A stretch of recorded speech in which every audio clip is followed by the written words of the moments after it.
When we look, though, at the current situation, that is, and not to correct you, but it's a state issue that's going on right now between how the state is going to allocate its resources. The U.S. Senate does not come into Georgia and tell the governor or any other official how they need to allocate state spending on education. So it would be inappropriate for me to speak to that issue in Georgia based on the budget issue, which again is between the governor and the legislature, et cetera. They need to work that out, work together on it, but it's not the role of the U.S. Senate to come in and tell the state how to run its schools. Yes, Mr. Buckley, please. I graduated from high school in 1978, and the Department of Education was created in 1979, and that's when the federal government got heavily involved in education. And if you look at the results since then, depending on what study you look at, some show that education results have gone down, others show that they've gone slightly up, but it's clear that there's been no significant improvement. That's certain. And No Child Left Behind is a bureaucratic nightmare. I have a copy of it at home. It's about this thick. I've never met a single teacher that likes it. I think that we need to let education be handled locally like it was for the history of our country prior to 1979. Again, the results haven't gotten any better. We can save, by eliminating the Department of Education, No Child Left Behind, we can save $69 billion from the budget. I personally think that the more locally education is handled, the better off you are. Because the two main components in a child that comes out of school educated is, first of all, the kid has to have sufficient intelligence. But then you've got to have good teachers and you've got to have good parents. And a lot of the problems in our schools now is we don't have good parents who don't really value education. If parents don't value education, kids aren't going to value education. If parents don't take the time to tell kids how important education is. My father learned from his father. He said, you can never have too much of two things in life, friends and education. And he was right. And my father always instilled in my brother and sister and I the need to be educated. Because unless you're an entrepreneur or pro athlete or an entertainer, your standard of living is basically determined based on your level of education. The more educated you are, that's almost an absolute rule, the more money you're going to make, and the higher your standard of living is going to be. But again, the federal government needs to balance the budget. The deficit last year was $455 billion. That's net of Social Security surplus. If you take out Social Security surplus, and that's got to be invested to help solve Social Security's problems, you're up to $534 billion. And Saxby Chambliss has never cut any spending at all. So for him to say now that we need to cut spending, that's what he said in today's paper in the AJC. I read it and almost threw up because, I mean, his track record is just the opposite of what he says. I mean, I know he wants to get elected, or re-elected, excuse me, but he's got to live with his track record, and you people need to hold him accountable because he's not going to do anything to solve spending problems. He's just not. That's him. It's time to talk about energy. We have Uwe In, who has prepared for the energy question. Uwe In. Do we have Uwe In? Yeah. Mr. Chow is here. Yes. Hi, my name is Teresa Chow. I'm the immediate past president of OSA, Georgia. First, I want to thank you, gentlemen, for coming here tonight. And I also want to thank you, OSA, one of our board members, Dr. Emily Bryant, for organizing this event, along with so many, supporting organizations. So on behalf of OCA, I thank you. And the question from the community that's given to me is, what is the short-term and long-term position to achieve energy independence for this country? And as the U.S. Senator for Georgia, how are you going to implement the goals? So, Mr. Buckley, please. First of all, I think there's mainly two things we need to do. I do believe global warming is happening. I don't know to what degree it's man-made, but I believe it's to a certain degree. Some people believe it's not man-made at all. Other people believe it's 100% man-made. But I've read a lot about it, and I'm sure you all have, and you've seen things on TV about it. And it's really hard to gauge, because some people who I really respect will say it's all natural.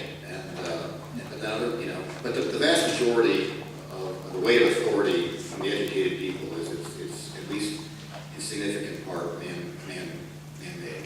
And I think we need to adopt an energy policy that taxes dirtier fuels more than cleaner fuels. So the cleaner a fuel is, the less tax it bears. The dirtier a fuel is, the more tax it bears. Let me give you an example. With gasoline right now, we pay 18.4 cents per gallon every time you gas up, and that money goes into a pot that goes to pay for roads and mass transit.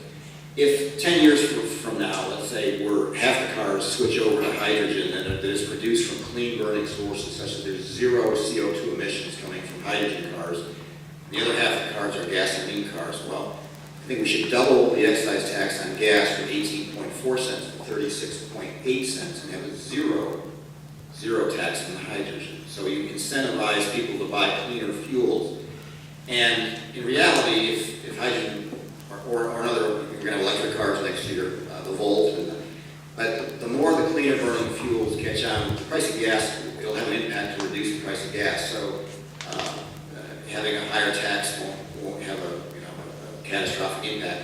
But again, we also need to offer rewards for breakthroughs, like I said earlier, for cleaner burning fuels that accomplish three objectives, are significantly cleaner, produce tremendous economic activity across the country, and cost significantly less. And I gave you the example of hydrogen, 63 cents to $1.50 per gallon. We can make it now with 50% less CO2 emissions. We can make it natural gas right now. We just combine steam and natural gas.